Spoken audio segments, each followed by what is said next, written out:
Memory: How to Develop, Train, and Use It by William Walker Atkinson. Chapter 13. How to Remember Places. There is a great difference in the various degrees of development of the sense of locality in different persons, but these differences may be traced directly to the degree of memory of that particular phase or faculty of the mind, which in turn depends upon the degree of attention, interest, and use which has been bestowed upon the faculty in question. The authorities on phrenology define the faculty of locality as follows: cognizance of place, recollection of the looks of places, roads, sceneries, and the location of objects, where on a page ideas are to be found, and position generally, the geographical faculty, the desire to see places, and have the ability to find them. Persons in whom this faculty is developed to the highest degree seem to have an almost intuitive idea of direction, place, and position. They never get lost or mixed up regarding direction or place. They remember the places they visit and their relation in space to each other. Their minds are like maps upon which are engraved the various roads, streets, and objects of sight in every direction.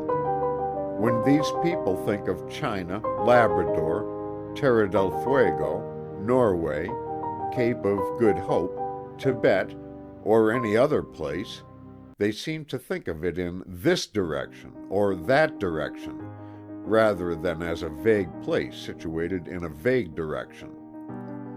Their minds think north, south, east, or west, as the case may be, when they consider a given place. Shading down by degrees, we find people at the other pole of the faculty, who seem to find it impossible to remember any direction or locality or relation in space.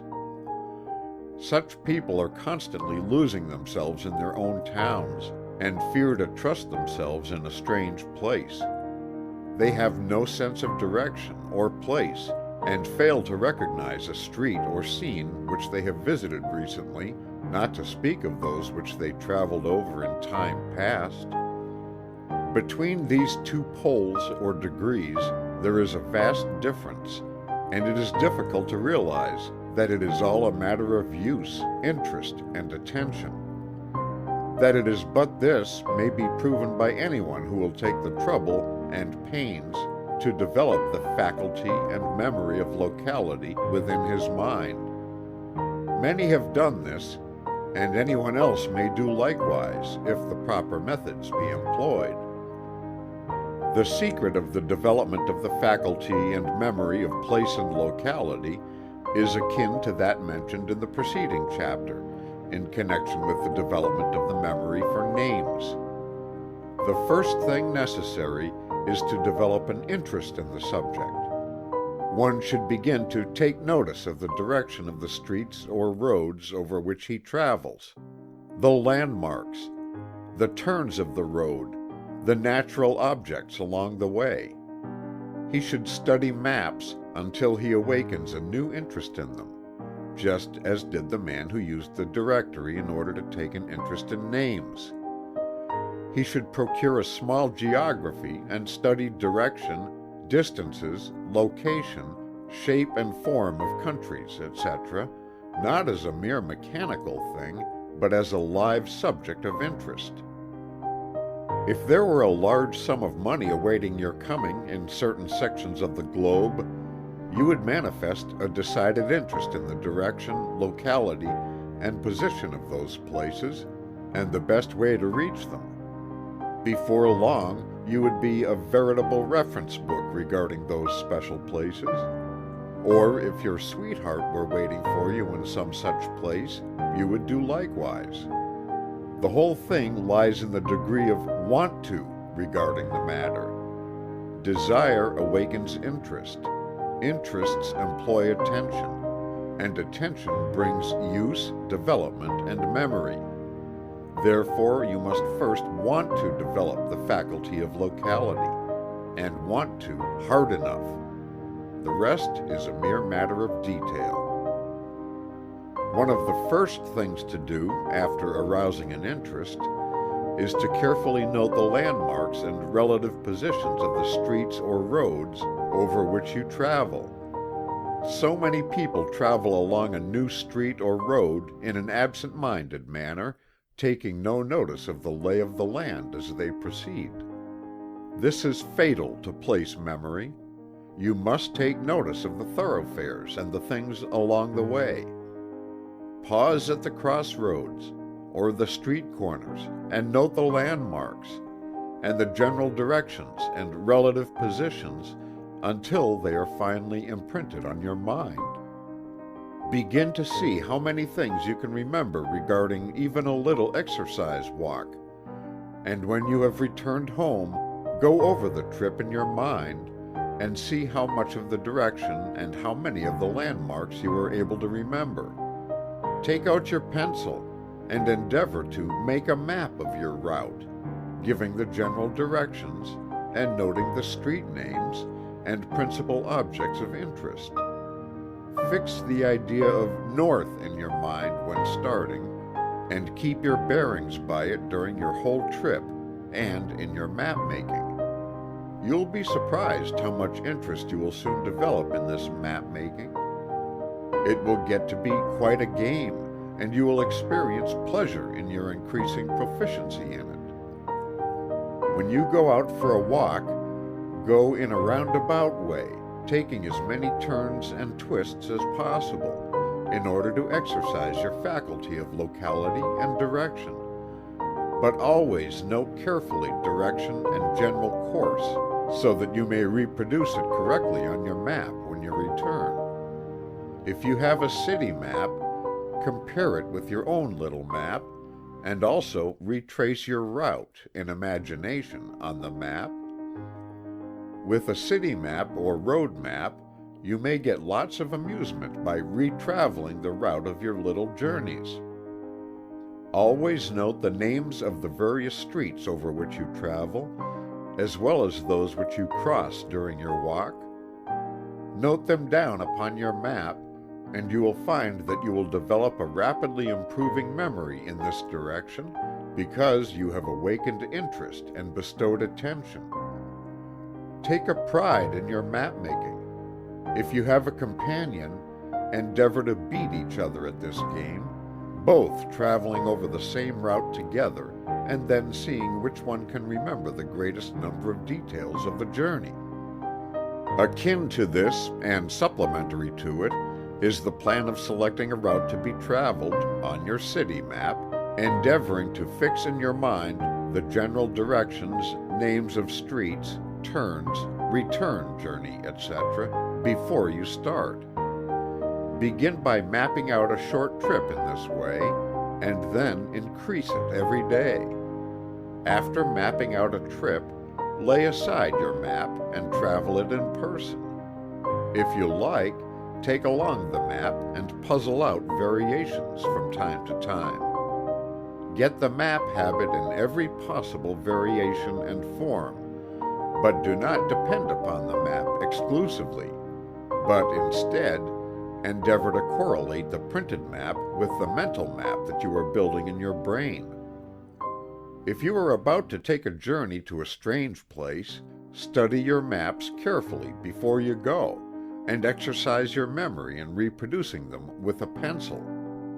Then, as you travel along, compare places with your map, and you will find that you will take an entirely new interest in the trip.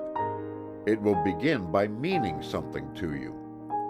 If about to visit a strange city, procure a map of it before starting, and begin by noting the cardinal points of the compass. Study the map, the directions of the principal streets, and the relative positions of the principal points of interest, buildings, etc.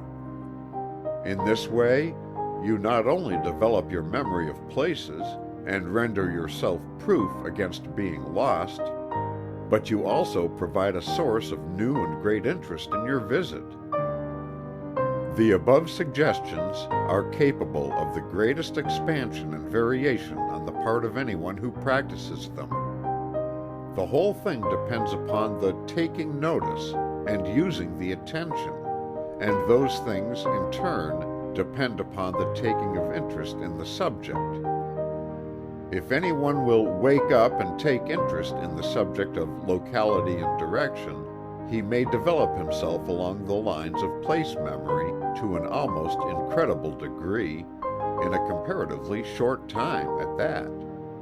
There is no other phase of memory that so quickly responds to use and exercise as this one. We have in mind a lady who was notoriously deficient in the memory of place, and was sure to lose herself a few blocks from her stopping place, wherever she might be. She seemed absolutely devoid of the sense of direction or locality, and often lost herself in the hotel corridors, notwithstanding the fact that she traveled all over the world with her husband for years. The trouble undoubtedly arose from the fact that she depended altogether upon her husband as a pilot, the couple being inseparable. Well, the husband died, and the lady lost her pilot. Instead of giving up in despair, she began to rise to the occasion. Having no pilot, she had to pilot herself, and she was forced to wake up and notice. She was compelled to travel for a couple of years in order to close up certain business matters of her husband's, for she was a good businesswoman in spite of her lack of development along this one line, and in order to get around safely, she was forced to take an interest in where she was going. Before the 2 years' travels were over, she was as good a traveler as her husband had ever been, and was frequently called upon as a guide by others in whose company she chanced to be. She explained it by saying, "Why, I don't know just how I did it. I just had to, that's all. I just did it." Another example of a woman's because, you see. What this good lady just did was accomplished by an instinctive following of the plan which we have suggested to you. She just had to use maps, and to take notice. That is the whole story. So true are the principles underlying this method of developing the place memory that one deficient in it, providing he will arouse intense interest and will stick to it, may develop the faculty to such an extent that he may almost rival a cat which always came back, or the dog which you couldn't lose. The Indians, Arabs, gypsies, and other people of the plain, forest, desert, and mountains have this faculty so highly developed that it seems almost like an extra sense.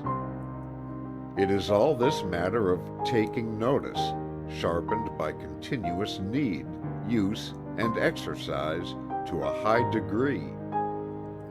The mind will respond to the need if the person, like the lady, just has to. The laws of attention and association will work wonders when actively called into play by interest or need, followed by exercise and use.